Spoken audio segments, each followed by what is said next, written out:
En Francia, el gobierno y el parlamento permanecen firmes y avanzan con la reforma del sistema de pensiones pese a las jornadas de protesta y a los paros de los sectores para evitar el aumento de 2 años en la edad de jubilación. La realidad de los franceses no es una preocupación que pase desapercibida en el resto de Europa, donde los miembros del bloque comunitario deben adaptar sus sistemas pensionales si quieren acceder a fondos de la Unión Europea.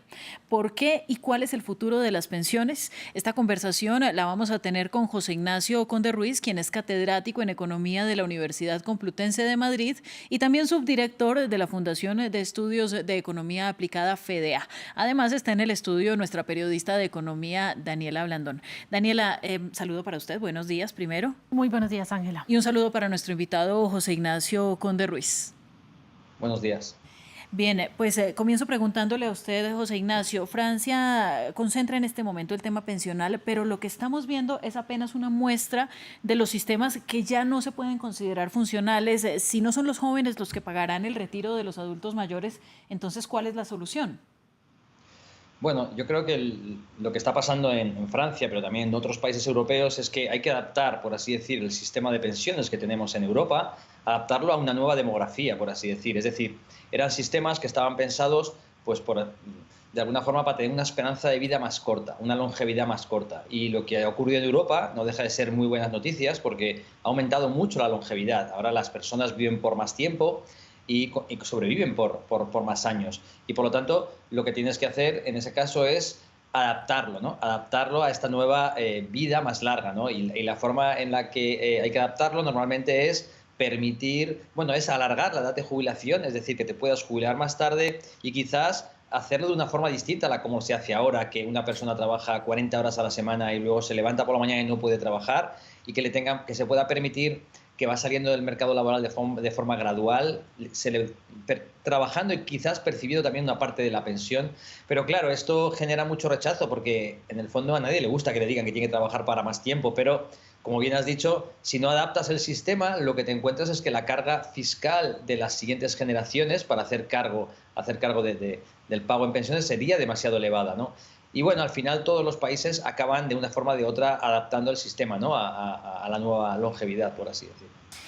José Ignacio, hay varias maneras de cambiar los sistemas de pensiones. Entonces, en Francia se habla de elevar la edad de pensión, en España se habla de elevar la contribución, pero todas estas son medidas bastante impopulares. ¿Cuál es, digamos, qué medida podría no ser tan impopular y evitar un colapso del sistema de pensiones como Emmanuel Macron lo ha dicho, y que otros países en la región están teniendo problemas también para financiar esas pensiones? Bueno, mira, al final es que no hay una receta mágica, ¿no? Es decir, si tú lo piensas, te voy a hablar, por ejemplo, del caso de España, ¿no? En España ahora hay aproximadamente, al menos potencialmente hay 3 trabajadores pagando una pensión y en el 2050, que está a la vuelta de la esquina, lo que se pretende es que habrá 1 persona y media para pagar esa pensión. Entonces, tú puedes decir, a día de hoy, tú puedes decir, bueno, a mí me da igual, yo voy a votar para que nada cambie, pero en el fondo miras hacia el futuro y dices, va a ocurrir que una persona que hoy es un niño dentro de 25 años se levante por la mañana y él prácticamente solo pague una pensión. Esto en el fondo sabemos que no va a ocurrir y por lo tanto al final, porque lo que ocurre con las reformas es que intentas que ese contrato entre generaciones que está implícito en el sistema de pensiones, porque no olvidemos que en Europa tenemos sistemas de reparto, es decir, yo ahora estoy pagando cotizaciones que están sirviendo para pagar las pensiones de los que están ahora jubilados, porque confío en que las futuras generaciones harán lo mismo conmigo. Entonces, simplemente basta mirar al futuro para darte cuenta de que o reformas el sistema o la carga va a ser demasiado grande. Y por lo tanto, al final, no hay recetas mágicas. Pasa por lo que hemos dicho. Seguramente vas a percibir una pensión más pequeña que la que reciben ahora los jubilados, pero porque ahora viven por menos tiempo de lo que vivirán los futuros pensionistas, y si quieres evitar recibir esa pensión que será más baja, deberías trabajar algo más que las generaciones previas. Yo creo que esto es la única solución y lamentablemente es muy impopular. Entonces lo que suele ocurrir Sí. en Europa es que cuando un partido quiere hacer una reforma, el que está en la oposición lo que hace es usarlo para poder reemplazar a ese partido que está gobernando, ¿no? Y Sí. esto es un poco lo que genera tanto conflicto. José Ignacio, ¿cómo hacemos para traer el tema a América Latina? Porque acá también funcionan unos sistemas que son bastante polémicos, que son los sistemas privados, en donde uno hace un ahorro durante toda su vida con un fondo privado y al final va a tener esa jubilación con su mismo dinero. ¿Qué tanta es la diferencia con América Latina y cómo estos sistemas de pensiones privados podrían eventualmente ser una solución, aunque también son bastante polémicos, ¿no? Bueno, yo creo que la solución al final va a pasar por sistemas que son mixtos. Es decir, si tú te lo piensas, el sistema que hay en Europa es como inviertes en el capital humano. Es decir, de ti la pensión te la va a pagar la siguiente generación.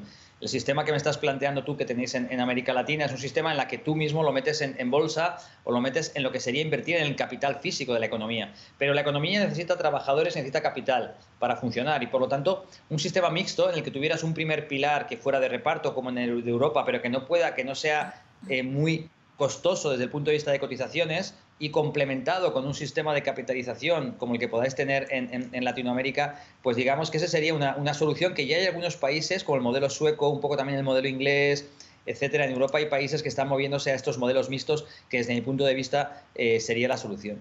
Bueno, y muy rápidamente, porque ya nos quedamos sin tiempo, las más afectadas en cualquier caso de estas reformas serán las mujeres, primero por los sueldos más bajos y segundo por las bajas de maternidad. Esto mismo ha ayudado precisamente en la caída de los nacimientos y es un círculo vicioso que nos tiene en esta crisis de déficit. ¿Cuál es la respuesta para las mujeres? ¿Se habría podido evitar esta catástrofe con más atención a la brecha de género?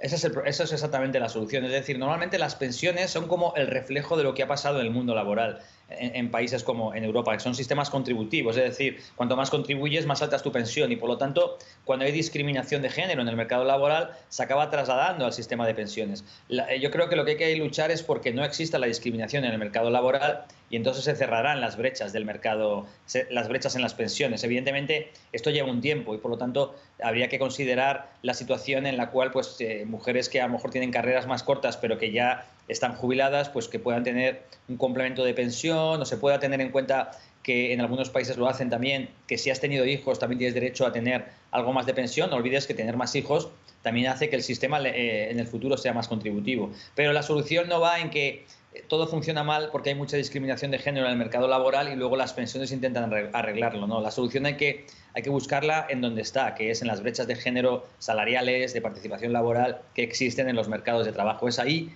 donde hay que actuar para que esto desaparezca, porque no dejas de perder el talento del 50% de la población, que son las mujeres, y dado el proceso de envejecimiento al que nos enfrentamos más intensamente en Europa que en América Latina, esto es un talento que no lo puedes desperdiciar y por lo tanto bien nos valdría a todos en Europa hacer todo lo posible para que estas brechas se eliminen. Pues bien, muchísimas gracias, José Ignacio Conde Ruiz, catedrático de Economía de la Universidad Complutense de Madrid. A usted por su análisis, Daniela, a usted por el acompañamiento y a nuestros televidentes también por estar con nosotros. Vamos a hacer una pequeña pausa y ya regresamos con más de Directo América.